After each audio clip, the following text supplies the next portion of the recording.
Hi, this is Logan, Dr. Tom's podcast producer.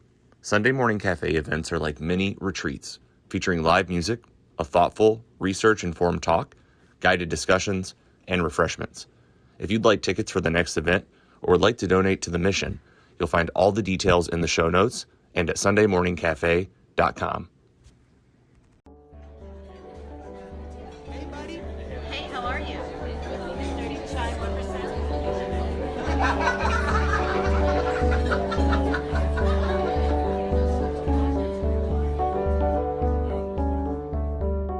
This is a recording of the Sunday Morning Cafe article for March 15th, 2026, entitled Exodus, read by me, the author. Last Saturday, I got more than I bargained for. It takes the passage of months and maybe even years to find out if something that happened recently has really had enough impact to change somebody.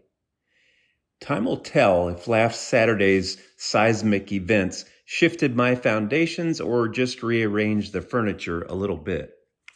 My pals Ray and Sue are well known in liturgical circles for their professional-grade tenor and soprano singing voices, one for a prestigious Catholic church and the other for a boys' high school.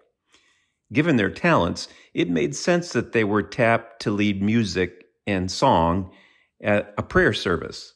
When they told me that this prayer service would take place at a federal immigration detention center in St. Genevieve, Missouri, I asked if I could stow away with them. They agreed. I'd heard about places like these. I wanted to see one for myself. On the hour-long trip south of St. Louis, I drained the contents of my coffee thermos. That fueled a pretty good caffeine buzz, and the banter was lively and fun. Once we arrived, I became a roadie, schlepping speakers and all the stuff that goes with speakers. The rain that morning was cold, but the conversation that started in the car followed us as we set up. It was fun, meeting new people, quipping while we worked. It seemed to kind of warm things up, even if just a little. As a crowd of about 400 people accumulated, the rain subsided. I'm not going to say there were no young people. There were. They stood out like individual grains of pepper in a sea of salt. Here was a gaggle of brown-robed, snowy-headed Franciscan friars. Not far from them stood a wizened group of nuns, easily identifiable in their modern-day habits of polyester pantsuits and sensible shoes. Snowy-headed priests in their black uniforms, some official, some unofficial, meandered amongst the hoi polloi of we, the laity. When the actual service began, I wasn't prepared for the series of gut punches that were about to land like uppercuts again and again in my solar plexus. The preaching was uniformly strong. The preachers included the head of about 1/3 of the American Jesuits. There's something called there an Episcopal victor that the bishop sent from the St. Louis Archdiocese, and a Methodist pastor who carried herself with the authoritative dignity of a no-nonsense grandma. But by far and away, the words that found their way inside my raincoat and into my heart were the words delivered by the local St. Genevieve women. They serve as pen pals and advocates for scores of inmates. I learned from them that almost all of the prisoners are the breadwinners for their families. Most detainees are Spanish-speaking. From their own wallets, these women purchase phone cards for them, which is a coveted item for these inmates. The first order of business for them is to make contact with their families. Almost 100% of the time, family members don't know where their loved one is being held. Shackled together by their wrists, ankles, and waists, these inmates receive no warning as they move from federal detention site to federal detention site. Even if they've made contact with their spouses and children, the frequent moves hide their whereabouts all over again. The pen pals at our gathering told stories of danger, deprivation, and brutality that led these families to sojourn across the U.S. border to seek a better life. In some cases, they sought asylum through the proper channels only to be imprisoned anyway. Since these women began this work of mercy, over 1,000 prisoners have passed through the facility that was catty corner from our prayer service. Currently, these women estimated that 200 souls were being housed in this makeshift federal prison. So before the service was over, I heard this troubling story. Quote, "I was born in Barnes Hospital in St. Louis, Missouri. My daughter was born there too. We are U.S. citizens. Because we're brown, she and I have to carry our passports everywhere we go. It hurts to be the object of hatred online and in person. It hurts to have fellow Catholics believe that what is happening to me and my daughter is right and proper, and that what's happening to people like me who don't have passports is acceptable, despite what Jesus and their church's teaching has to say about that." End quote. Speaker after speaker affirmed the basic Christian social teaching that a country does have the right and responsibility to oversee an orderly immigration policy. Each of the speakers also articulated the most frequently mentioned biblical law from both Jewish and Christian scriptures: to treat the stranger and alien in our midst with dignity, as well as to improve their lot in life.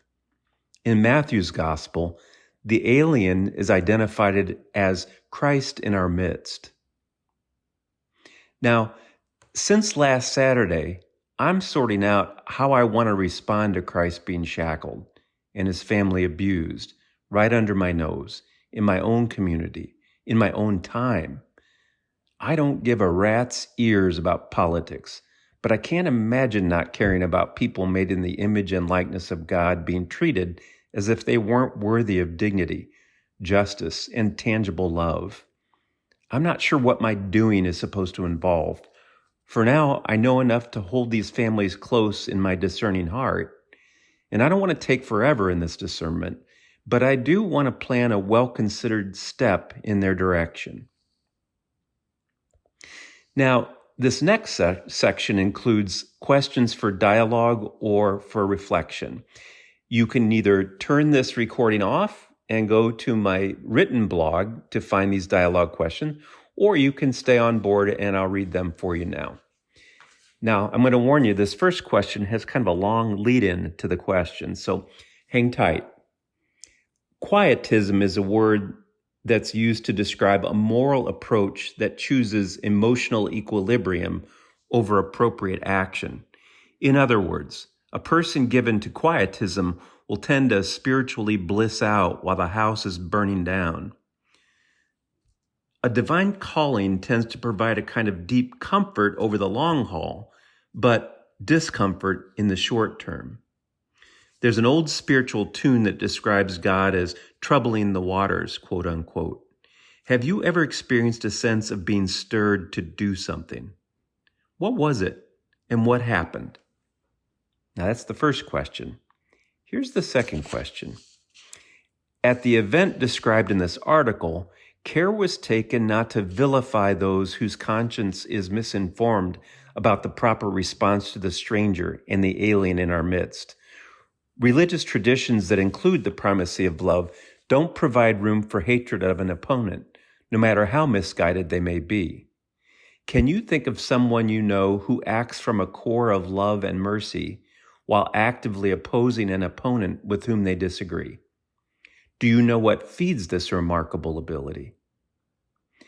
And here's my final question. Our culture is so split these days, and it's so easy to fall into the tired old camps. Is there any person in the world that you give yourself permission to hate? If so, have you ever challenged yourself to be mindful of this reaction? Would you know how to allow the love in you to interact with this constellation of thoughts and feelings?